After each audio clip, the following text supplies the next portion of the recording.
আমাদের বিচার বিভাগ সংস্কার কমিশন আমাদের সিভিল প্রসিডিওর কোডে কিছু কিছু পরিবর্তন আনবার জন্য সুপারিশ করেছিলেন। তারই আলোকে আমরা সেই ব্রিটিশ সরকারের সময় প্রণীত সিপিসির কিছু কিছু সংশোধন আজকে নীতিগতভাবে অনুমোদন করতে পেরেছি। আপনারা জানেন যে বাংলাদেশে একটা কথা আছে যে কারোর সাথে শত্রুতা করতে গেলে একটা ল্যান্ড মামলা জুড়ে দাও, তাহলে 3 জেনারেশনে সেই মামলা আর শেষ হবে না।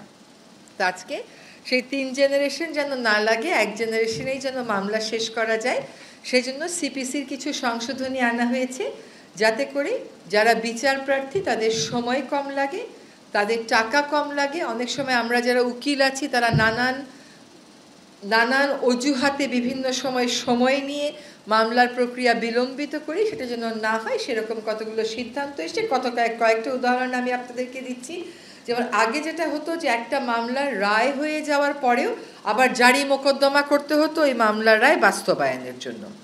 এখন বলা হচ্ছে যে যখন রায় দেওয়া হবে ওই রায়ের মধ্যেই এক্সিকিউশনের বিষয়টা ইনক্লুড করে দেয়া হবে।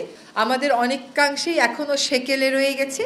বিচার কার্যক্রমকে আধুনিকায়ন করতে এটা বলা হচ্ছে যে আমরা সমন জারিটা এখন থেকে টেলিফোনের মাধ্যমে, SMS এর মাধ্যমেও বা অন্য মডার্ন যে ডিভাইসগুলো আছে, মডার্ন যে মেথডগুলো আছে তার মাধ্যমেও করতে পারবো।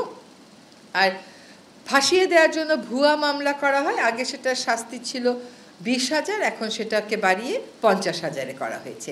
সিপিসির এই হচ্ছে বড় বড় যে সংশোধনীগুলো কথা বলা হয়েছে সেটা। যে আমাদের অভিন্ন নদীর পানি ভাগাভাগি নিয়ে, পানি ব্যবস্থাপনা নিয়ে আমরা সব সময় বলি যে আমরা আন্তর্জাতিক আইনগুলো কেন স্বাক্ষর করছি না।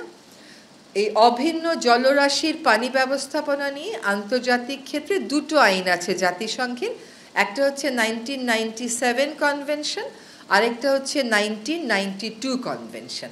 1997 কনভেনশনটা 1914 সালে কার্যকর হয়, অর্থাৎ উজানের দেশগুলোর অনীহার কারণে মাত্র 36টা দেশের স্বাক্ষর লাগতো, সেই স্বাক্ষর পেতেই লেগে যায় 17 বছরেরও বেশি। আরেকটা যেটা আইন আছে যেটা খুবই কার্যকর, সেটা হচ্ছে ইউরোপিয়ান ইউনিয়নকে মূলত টার্গেট করে এই আইনটা। যদিও এটা ইউরোপিয়ান ইউনিয়নকে টার্গেট করে এই আইনটা 1992 সালের, এটা কিন্তু 2016 সালে সকল দেশের জন্যই উন্মুক্ত করে দেয়া হয়েছে এবং এ পর্যন্ত প্রায় 11টি দেশ ইউরোপিয়ান ইউনিয়নের বাইরে এটাকে স্বাক্ষর করেছে। তার মধ্যে বেশিরভাগ দেশই হচ্ছে আফ্রিকান। এইটা আজকে আমরা সিদ্ধান্ত নিয়েছি যে এই কনভেনশনটা আমরা অনুস্বাক্ষর করব। এর আগে যত প্রক্রিয়া ছিল, সংশ্লিষ্ট জনদের সাথে আলাপ আলোচনা করা, আন্তঃমন্ত্রণালয়ে আলাপ আলোচনা করা, তারপরে ওই কনভেনশনের সেক্রেটারিয়েট থেকে লোক আসা, সবই আমাদের হয়ে গেছে।